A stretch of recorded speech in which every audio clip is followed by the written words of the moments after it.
Cinema ലോകം പ്രതീക്ഷയോടെ കാത്തിരുന്ന സിനിമയാണ് ആടുജീവിതം. 16 വർഷം ബ്ലെസ്സിയും പൃഥ്വിരാജും ടീമും നടത്തിയ അതീവ സങ്കീർണമായൊരു ഫിലിം മേക്കിംഗ് യാത്രയുടെ പര്യവസാനമാണ് ആടുജീവിതം എന്ന സിനിമ. ബെന്യാമിൻ്റെ ഇതേ പേരിലുള്ള നോവലിൻ്റെ സിനിമാവിഷ്കാരമാണ് ആടുജീവിതം. നജീബ് ജീവിതത്തിൽ നേരിട്ട സമാനതകളില്ലാത്ത യാതനകളെക്കുറിച്ചാണ് സിനിമ പറയുന്നത്.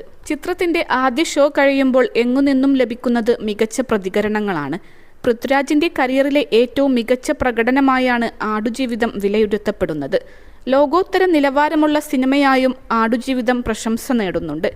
ഇതിനിടെ ഇപ്പോഴിതാ ചിത്രം കണ്ടിറങ്ങിയ സുപ്രിയയുടെ വാക്കുകൾ ശ്രദ്ധ നേടുകയാണ്. പടം ഭയങ്കര ഇമോഷണലാണ്, മനസ്സ് ഭയങ്കരമായി നിറഞ്ഞിരിക്കുകയാണ്. വീട്ടിൽ പോയി രാജുവിനെ കാണണം എന്നായിരുന്നു സിനിമ കണ്ടിറങ്ങിയ സുപ്രിയയുടെ പ്രതികരണം. കഴിഞ്ഞ ദിവസം പൃഥ്വിരാജിനും ടീമിനും ആശംസകൾ നേർന്നുകൊണ്ട് സുപ്രിയ സോഷ്യൽ മീഡിയയിൽ കുറിച്ച വാക്കുകളും ചർച്ചയായി മാറിയിരുന്നു. നാളെ അവസാനിക്കാൻ പോകുന്ന 16 വർഷത്തെ യാത്രയെ നിങ്ങൾ എങ്ങനെയാകും വിശേഷിപ്പിക്കുക? 2006 നവംബർ മുതൽ എനിക്ക് പൃഥ്വിരാജിനെ അറിയാം. 2011 മുതൽ ഞങ്ങൾ വിവാഹിതരാണ്.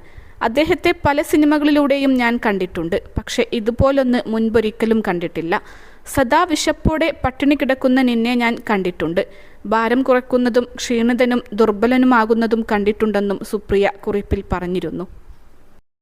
+2 ഡിഗ്രി കഴിഞ്ഞവർക്ക് വേൾഡ്സ് ഫസ്റ്റ് AR/VR ക്ലാസ് റൂമിലൂടെ സ്മാർട്ട് ഫോൺ എഞ്ചിനീയർ ആവാം. കൂടുതൽ അറിയാൻ വിളിക്കൂ ബ്രിഡ്കോ ആൻഡ് ബ്രിഡ്കോ. കോവിഡ് കാലത്ത് ലോകം മുഴുവൻ ഒരുമിച്ചിരിക്കുമ്പോഴും ഞാനും നീയും അകലങ്ങളിലായിരുന്നു. ഡെസേർട്ടിലെ ക്യാമ്പിലെ വിലയേറിയ നിമിഷങ്ങളിൽ നെറ്റ് കോളിലൂടെയായിരുന്നു നമ്മൾ സംസാരിച്ചത്. ഈ ഒരു സിനിമ കാരണം മറ്റ് ഭാഷകളിലെ പല സിനിമകളിലും അഭിനയിക്കാനുള്ള അവസരം നഷ്ടമായി. ഇതിനെല്ലാം ഇടയിലും നീ ശ്രദ്ധയോടെ ഇരുന്നുവെന്നാണ് സുപ്രിയ പറഞ്ഞത്. കലക്കും നീ വില കൽപ്പിച്ചിരുന്ന എല്ലാത്തിനും വേണ്ടി നീ തന്നെ തിരഞ്ഞെടുത്ത യാത്രയായിരുന്നു ഇത്. ബ്ലെസ്സിക്കും മറ്റുള്ളവർക്കുമൊപ്പം മനസ്സും ശരീരവും ആത്മാവും സമർപ്പിച്ച് ഒരു മനുഷ്യൻ്റെ ജീവിതയാത്രയുടെ ആത്മാവ് ഉൾക്കൊണ്ട് സ്ക്രീനിലെത്തിക്കാൻ നീ നിലകൊണ്ടു. നാളെ നിന്റെ അധ്വാനങ്ങളെല്ലാം ഫലം കാണുകയാണ്. എനിക്ക് നിന്നോട് പറയാൻ ഒന്നു മാത്രമേയുള്ളൂ. നീ കാണിക്കുന്ന ആത്മാർത്ഥത എൻ്റെ കണ്ണിൽ സമാനതകളില്ലാത്തതാണ്, പകരം വെക്കാനില്ലാത്തതാണ്. ഈ മനോഹരമായ കലാസൃഷ്ടി കാണുന്നവരിൽ നിന്നെല്ലാം സ്നേഹവും നിനക്ക് എല്ലാ വിജയവും ഞാൻ ആശംസിക്കുകയാണ്. എൻ്റെ കണ്ണിൽ നീ എന്നും ഗോട്ടാണെന്നാണ് താരപത്നി പറഞ്ഞത്. ബ്ലെസ്സി സംവിധാനം ചെയ്ത ആടുജീവിതത്തിൻ്റെ ചിത്രീകരണവും അതിനായി വേണ്ടിവന്ന കാലയളവുമെല്ലാം സിനിമാ ലോകം ഏറെ ചർച്ച ചെയ്ത വിഷയങ്ങളാണ്. അമല പോളാണ് ചിത്രത്തിലെ നായിക. AR റഹ്മാനാണ് ചിത്രത്തിനായി സംഗീതം ഒരുക്കിയിരിക്കുന്നത്. സമീപകാലത്ത് ഒരു സിനിമയ്ക്ക് വേണ്ടിയും സിനിമാ ലോകം ഇതുപോലെ കാത്തിരുന്നിട്ടുണ്ടാകില്ല. മലയാളത്തിലെ ഏറ്റവും ജനപ്രിയ നോവലുകളിലൊന്ന് സിനിമയായി മാറുന്നത് ആവേശത്തോടെയാണ് മലയാളികൾ കാത്തിരുന്നത്.